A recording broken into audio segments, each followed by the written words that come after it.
ഖുർആനിലെ 2-ാം അധ്യായം സൂറത്തുൽ ബഖറ വചനം 70.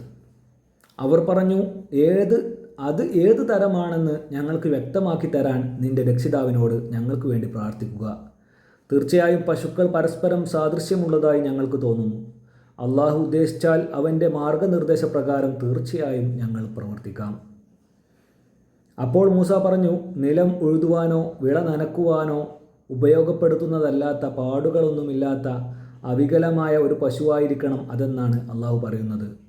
അവർ പറഞ്ഞു, ഇപ്പോഴാണ് താങ്കൾ ശരിയായ വിവരം വെളിപ്പെടുത്തിയത്. അങ്ങനെ അവർ അതിനെ അറുത്തു.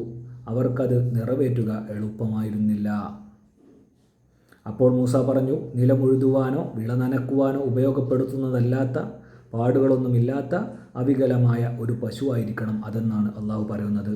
അവർ പറഞ്ഞു, ഇപ്പോഴാണ് താങ്കൾ ശരിയായ വിവരം വെളിപ്പെടുത്തിയത്. അങ്ങനെ അവർ അതിനെ അറുത്തു. അവർക്കത് നിറവേറ്റുക എളുപ്പമായിരുന്നില്ല. ഇസ്രായേൽ സന്തതികളെ, നിങ്ങൾ ഒരാളെ കൊലപ്പെടുത്തുകയും അന്യോന്യം കുറ്റം ആരോപിച്ചുകൊണ്ട് ഒഴിഞ്ഞു മാറുകയും ചെയ്ത സന്ദർഭവും ഓർക്കുക. എന്നാൽ നിങ്ങൾ ഒളിച്ചു വെക്കുന്നത് അള്ളാഹു വെളിയിൽ കൊണ്ടുവരിക തന്നെ ചെയ്യും. അപ്പോൾ നാം പറഞ്ഞു, നിങ്ങൾ അതിൻ്റെ അഥവാ പശുവിൻ്റെ ഒരംശം കൊണ്ട് ആ മൃതദേഹത്തിൽ അടിക്കുക. അപ്രകാരം അള്ളാഹു മരണപ്പെട്ടവരെ ജീവിപ്പിക്കുന്നു. നിങ്ങൾ ചിന്തിക്കുവാൻ വേണ്ടി അവൻ്റെ ദൃഷ്ടാന്തങ്ങൾ നിങ്ങൾക്കവൻ കാണിച്ചു തരുന്നു. പിന്നീട് അതിനുശേഷവും നിങ്ങളുടെ മനസ്സുകൾ കടുത്തുപോയി.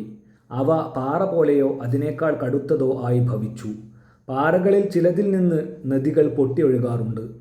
ചിലത് പിളർന്ന് വെള്ളം പുറത്തു വരുന്നു. ചിലത് ദൈവഭയത്താൽ താഴോട്ട് ഉരുണ്ടു വീഴുകയും ചെയ്യുന്നു. നിങ്ങൾ പ്രവർത്തിക്കുന്ന യാതൊന്നിനെ പറ്റിയും അള്ളാഹു ഒട്ടും അശ്രദ്ധനല്ല. സത്യവിശ്വാസികളെ, നിങ്ങളെ അവർ അഥവാ യഹൂദർ വിശ്വസിക്കുമെന്ന് നിങ്ങൾ മോഹിക്കുകയാണോ?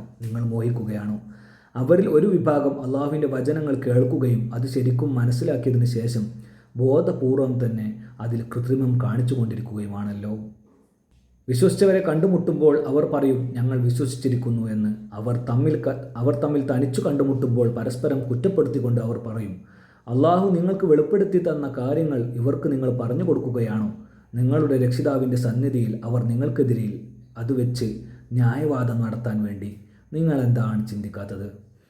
2:76 സൂറത്തുൽ ബഖറയിൽ 76-ാം വചനം വരെ വായിച്ചു. ഇനി 77 മുതലാണ് വായിക്കാനുള്ളത്.